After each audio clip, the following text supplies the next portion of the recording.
Welcome back, everyone. Good to see you safe. We have nearly wrapped up the journey. We just have to set the self-destruct, which of course we know isn't going to be very easy. I just have a couple of pickups to get, which we can do after we've beaten the game.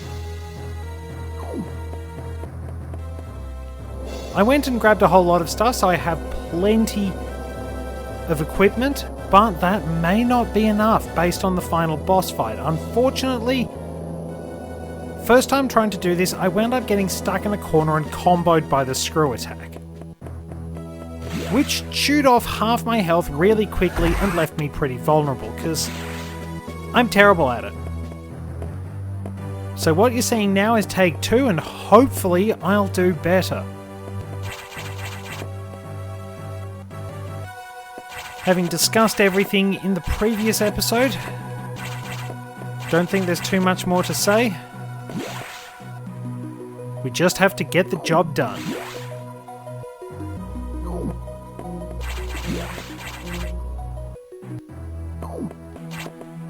Whoops. Certainly not going to be easy.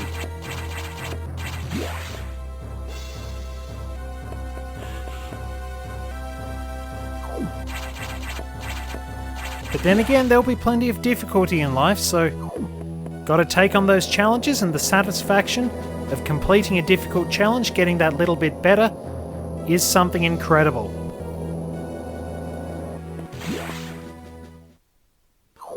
When I played through this for the first time, I had 12 energy tanks.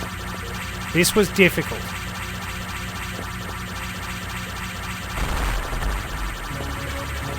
Wait for it to come at me and take a lot of damage. It seems to know exactly where I'm going, and it's already...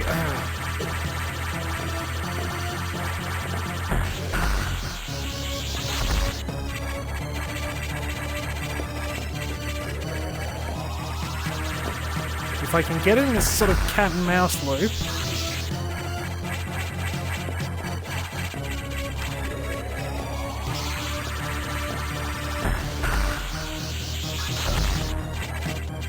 Still an incredibly dangerous fight, owing to the fact that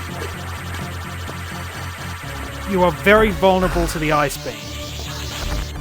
Give yourself as much time to escape as you can.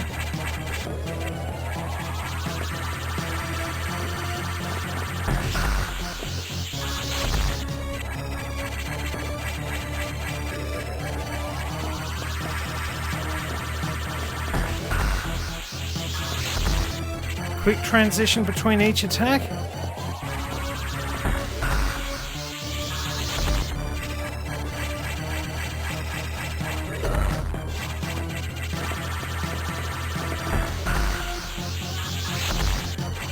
I think it's starting to waver, which means we're getting it close to half health or lower.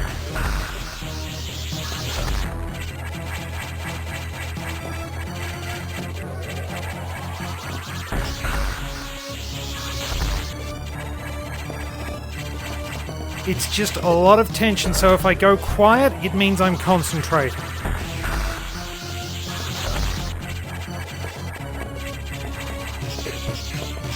hate the fact that I can't seem to turn around very quickly with the screw attack, but then again, I'm not very good at using it if I can. We've got it! It mutates into this sort of hornode-like thing.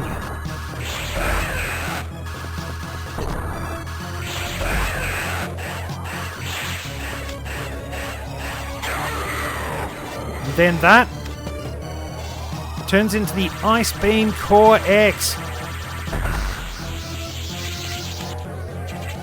And that Ice Beam hurts. You've got to get out of the way fast.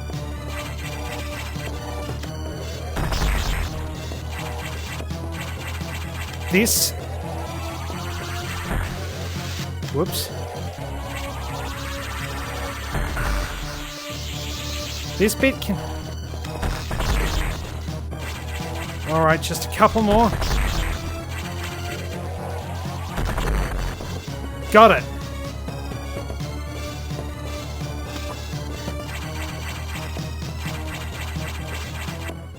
and its runoff. Looks like we don't get it that easy.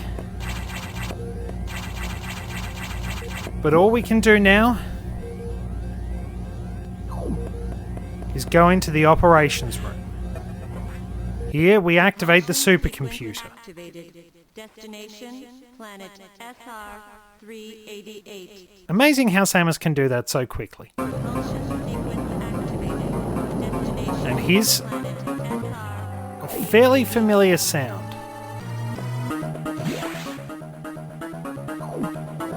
Let's get out of here very quickly.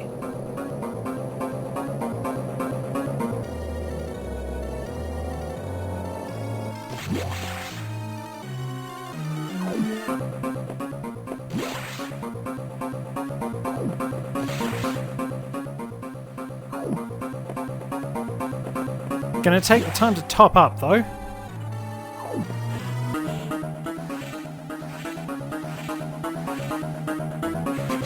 Hope that doesn't backfire on me.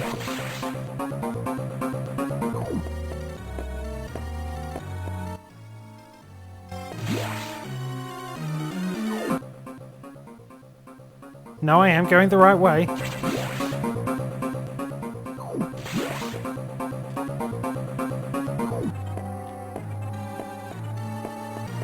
Nice having a slightly different remix of Ridley's theme, because that was actually used as the escape music in Super Metroid.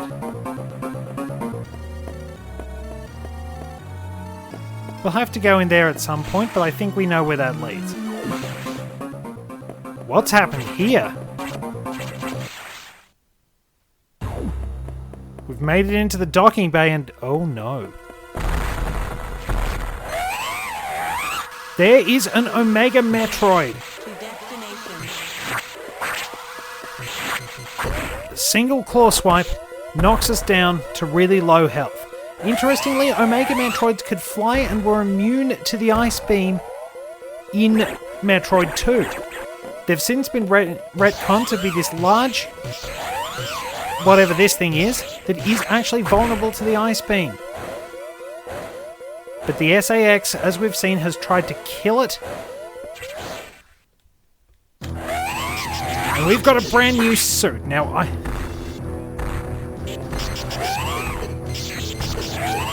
I'm just going to shoot as much as I can. We just have to kill this thing.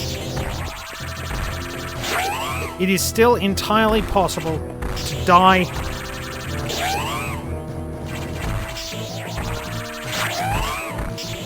by running out of time during this sequence. Starting to run out of health, we've only got a minute left.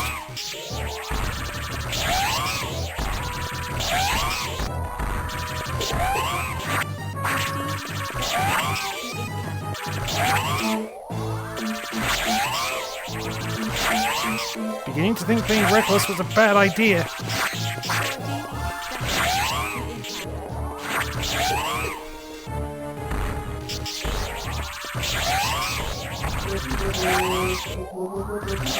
Come on, you freak, go down! And I got hit with the claw swipe, that's bad news. Oh, combo, that's not fair, come on!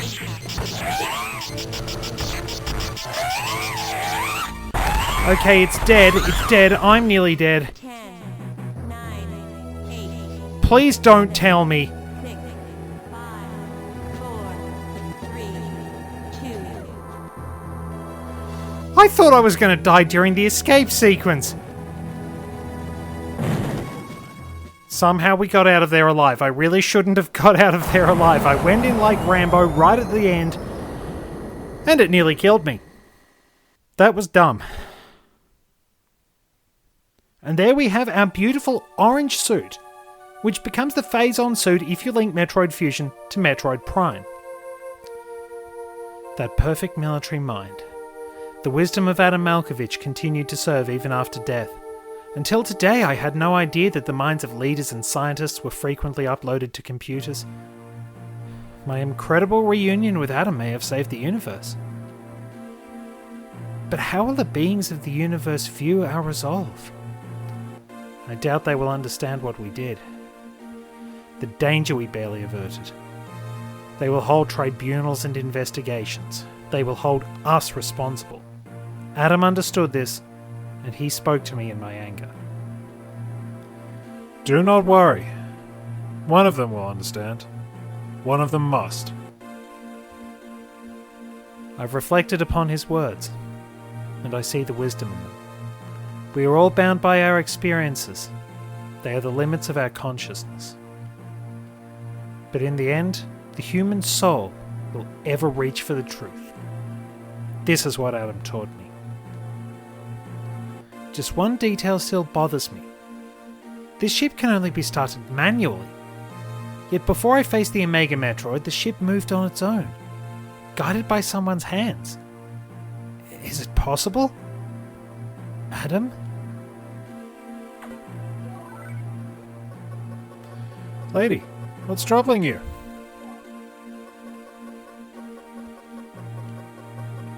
You wonder how I started the ship?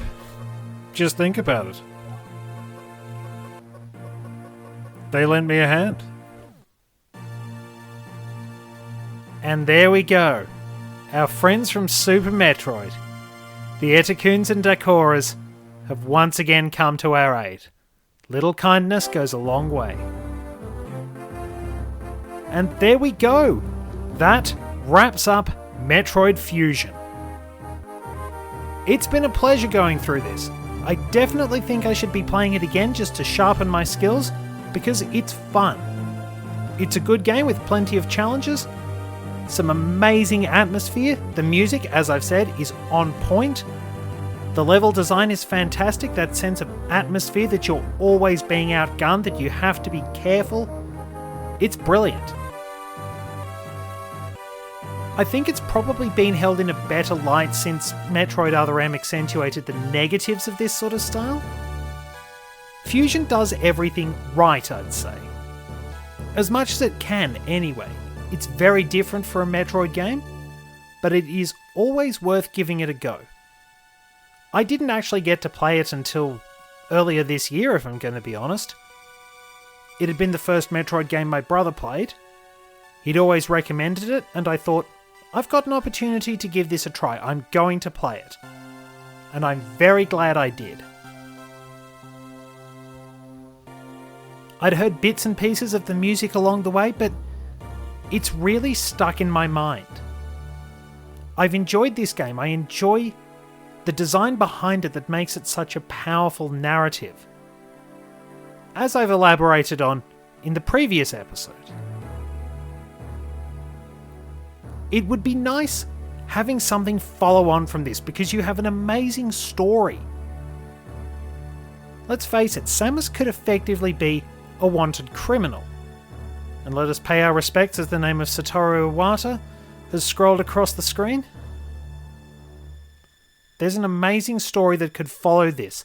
The fallout from this game, everything that's happened. And let's see, well, we've got a pretty stylish suit.